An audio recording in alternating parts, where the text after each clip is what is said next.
Joining me now is the mayor of the city of Watertown, Jeff Smith. Jeff, it's nice to see you. How you doing? I'm doing very well. Thank you for having me, Alex. Okay, so I want to talk about your letter to the governor. I know that we have seen some states slowly start to reopen. Georgia, for example, though, is deciding to reopen despite the fact that their COVID cases are rising, which is the case here in certain parts of our state, like New York City, but not the case here. Can you talk to us about that a little bit? Yeah, so in my letter to the governor is I wanted to express that one size doesn't fit all. And upstate New York is completely different than downstate. The numbers, as you have seen here in Jefferson County, we've had no new cases yesterday, none that have been reported today. Of the cases that we've had, a majority of those people have recovered. We've had no deaths and only a few hospitalizations. Same can be said for Lewis County. I mean, I think they only have 11 cases, have had a few hospitalizations, and the majority of their people have recovered also.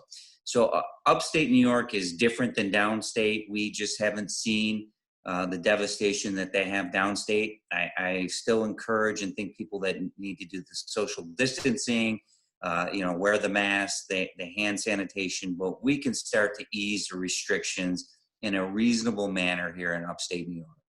Now, obviously, a ton of conflicting views on all of this. I know that you yourself are a physician's assistant. Mhm. Have you consulted any other medical professionals here in our area?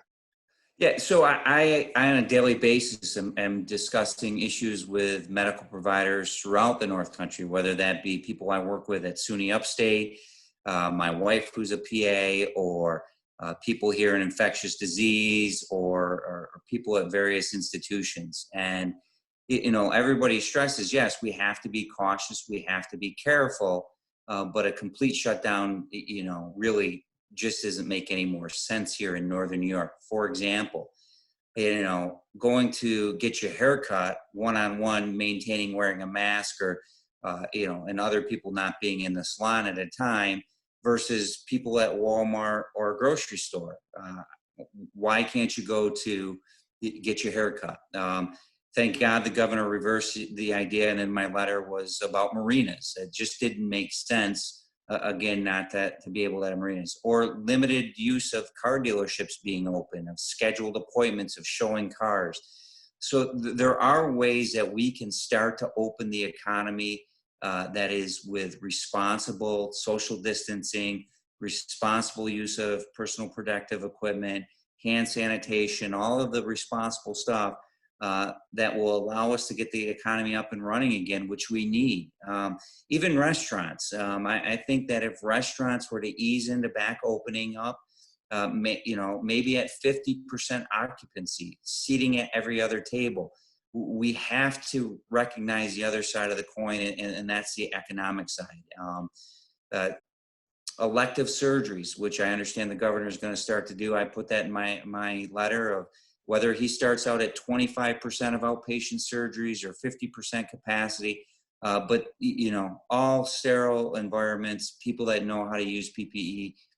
Otherwise, you need the layoffs in the hospital. Now, Jeff, this obviously is, hospitals included, but more so, we're talking about businesses here. Now, in your letter, you said, let's keep the schools closed for the rest of the academic year. So again, lots of differing opinions here on why businesses can open and not schools, or why schools and not businesses. Why do you say let's laterally open businesses and not the schools until the next school year? Well, first, the governor's kept the schools closed until the 15th. We're at the end of April, going to be starting May. The school year is pretty much done. Additionally, it's very, very difficult to do social distancing in a classroom, and schools are not set up that way.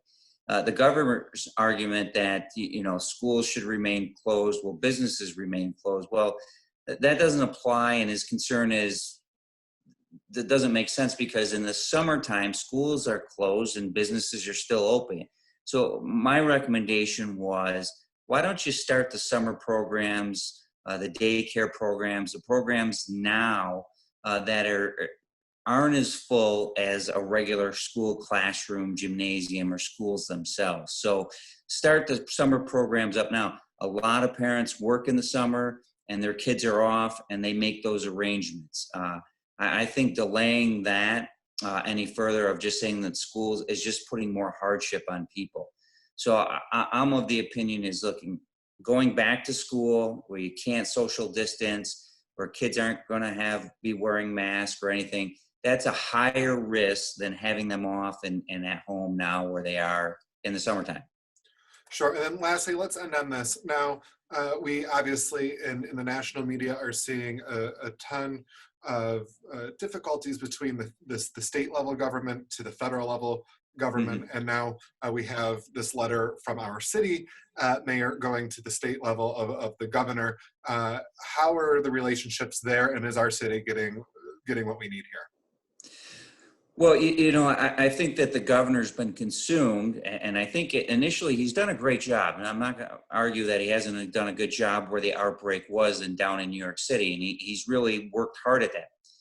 However, the rest of New York State is not New York City. We're very different, and the numbers show that. And yesterday, I think he announced that he was going to take this a regional approach, but again, leaving the North Country behind, he hasn't designated anybody for our area in terms of opening back up for business. So does that mean we just go at it the way we want?